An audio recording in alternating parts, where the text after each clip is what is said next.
देखो आज आपका चैप्टर है पवन दूतिका, जिसको लिखा है अयोध्या सिंह उपाध्याय हरिऔध जी ने। इस पवन दूतिका में अयोध्या सिंह उपाध्याय हरिऔध जी ने राधा जी की यानी विरहणी राधा जी का ही वर्णन किया है कि किस प्रकार राधा जी श्री कृष्ण के वियोग में डूबी रहती थी और वो प्रत्येक पल कृष्ण का स्मरण करती थी और उसी समय उनके कच्छ में पवन का यानी पवन का प्रवेश होता है। उस पवन के माध्यम से अपने दुख को व्यक्त करती है। पवन को दूतिका बना करके दूत बना करके श्री कृष्ण के पास भेजती हैं और अपना संदेशा कहती है कि ये हमारी पीड़ा है और इसे जा करके तुम श्री कृष्ण के सामने व्यक्त कर देना। वही सेम पंक्तियां हैं कि बैठी खिन्नायत दिवस में गेह में थी अकेली, आंखें आंसू द्रगिगल में थे धरा को भिगोते, आई धीरे इस सदन में पुष्प सजगंध कोले, प्रातः वाली सुपवन इसी कालवा कायमों से। बैठी खिन्नायत दिवस वाली बैठी हुई थी। खिन्ना वाली होता है दुखी। कौन बैठी हुई थी? दुखी बैठी हुई थी। और कौन बैठी हुई थी? श्री राधिका जी बैठी हुई थी। दिवस का अर्थ होता है दिन। एक दिन बैठी हुई थी। एक शब्द आया है गेह। गेह माने होता है घर। कैसी बैठी हुई थी? घर में बैठी हुई थी। तो हरिऔध जी राधा जी के दुख को व्यक्त करते हैं और कहते हैं कि एक दिन श्री राधिका जी अपने घर में दुखी होकर के अकेली बैठी हुई थी। नेक्स्ट है आंखें आंसू द्रगिगल। द्रगिगल का मतलब होता है नेत्र। युगल मीन्स जोड़े।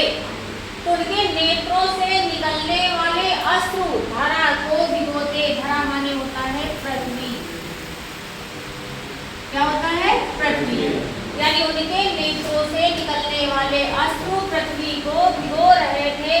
आई धीरे इस सदन में, सदन माने घर, उसी समय उस सदन में उस कक्ष में पुष्प सदगंध बोले, सुंदर पुष्पों की सुगंध को साथ में ले करके प्रातः वाली सुपवन यानी प्रातः काल चलने वाली सुंदर पवन का प्रवेश होता है। और कैसे होता है? वातायनों से अर्थात खिड़कियों से। कैसे होता है? खिड़कियों से। यानी राधा जी एक दिन दुखी होकर के अपने घर में अकेली बैठी हुई थी। उनके नेत्रों से अश्रु निकल रहे थे और वो अश्रु पृथ्वी को भिगो रहे थे।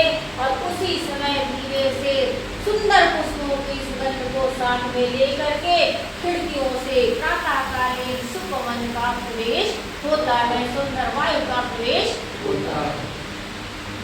आगे है कि संतापों को विपुल बढ़ता देख के दुखिता हूँ। संताप क्या होता है? संताप माने होता है दुख। संताप माने दुख। धीरे बोली शत्रु उससे श्रीमती राधिका यूं, प्राणी प्राता पवन इतना क्यों मुझे है सताती, क्या तू भी है कलुषित हुई काल की क्रूरता से। संतापों को राधा जी ने देखा कि मेरा दुख और भी अधिक बढ़ रहा है, तो अपने दुख को और अधिक बढ़ता हुआ देख करके श्रीमती राधिका पवन से कहती है, यानी अपने दुख को और अधिक बढ़ता हुआ देख करके और अधिक दुखी होते हुए राधा जी पवन से कहती है। क्या कहती है? प्यारी प्रातः पवन इतना, हे प्रातःकालीन बहने वाली पवन, तुम मुझे इतना क्यों सता रही हो? तुम मेरे दुख को और अधिक क्यों बढ़ा रही हो? क्या तू भी है कलुषित हुई काल की क्रूरता से? क्या तू भी काल की क्रूरता से कलुषित हुई है? अर्थात क्या काल ने तुझे भी सताया है, जिसके कारण तू मेरे दुख को कम करने के बजाय और अधिक बढ़ा रही है? क्योंकि सुंदर वायु प्रातःकालीन सुगंधित वायु जब संयोगावस्था में नायक नायिका होते तो वायु आनंद प्रदान करती है, और जब नायक और नायिका विरहावस्था में होते हैं तो वही ठंडी ठंडी हवा उन्हें कहीं न कहीं दुख प्रदान करके उनके दुख को और भी बढ़ा देती। नेक्स्ट है कि मेरे प्यारे नौ जलद से कंज से नेत्र वाले। कंज माने क्या होता है? काले नेत्र वाले। कैसे नेत्र वाले? काले नेत्र। जाके आए ना मधुबन से आना भेजा संदेशा, मैं रो रो के भी विरह से बावली हो रही हूँ, जाके मेरी सब दुख कथा श्याम को तू सुना दे। हे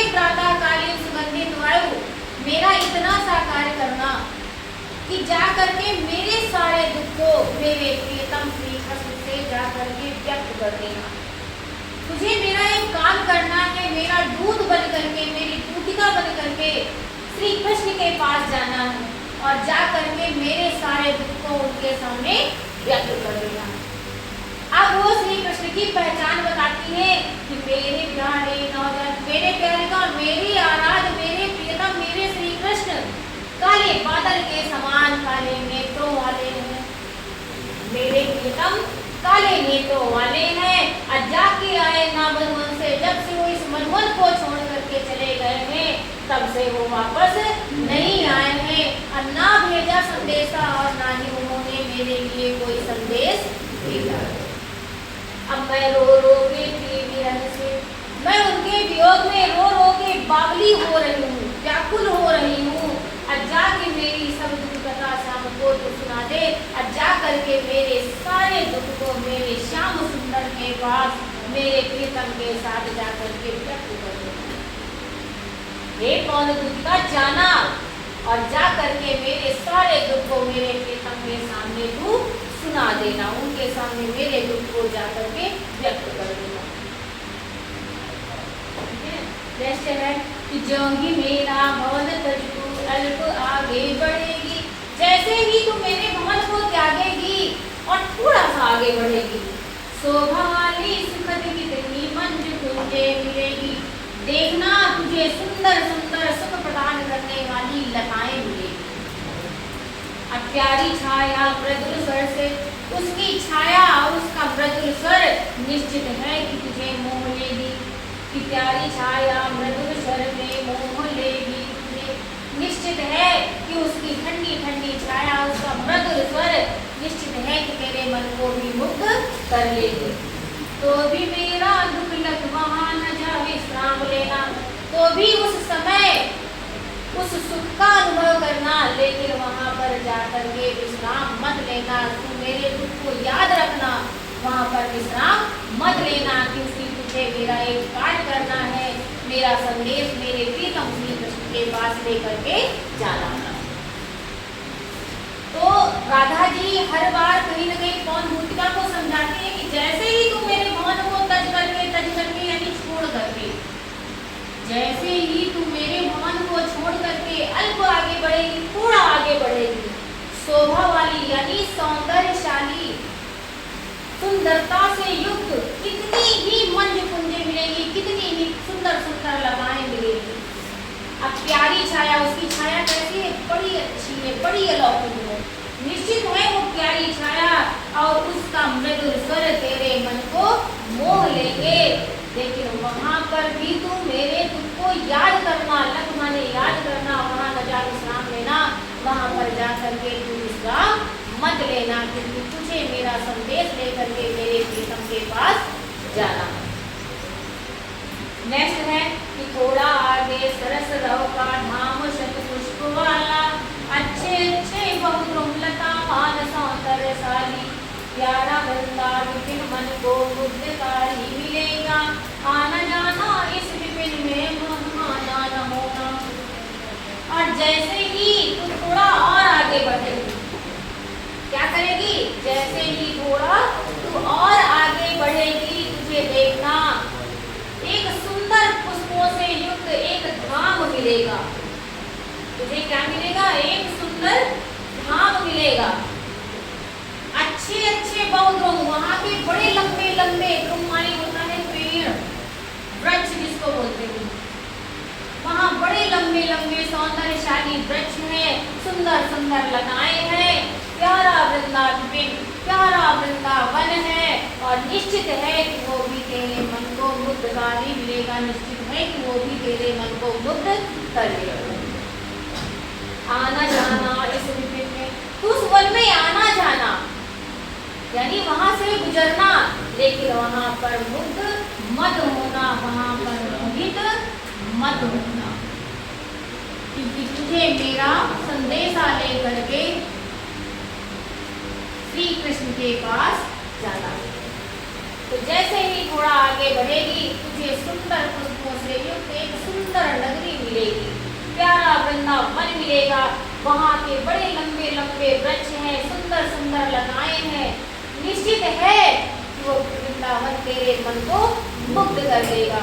उस वृंदावन की खासियत है कि जो कोई भी जाता है वो वहीं का हो जाता है, वो सब वहीं पर आकर्षित हो जाते हैं। इतना सौंदर्यशाली है तो निश्चित है कि तेरे भी मन को मुग्ध कर लेगा।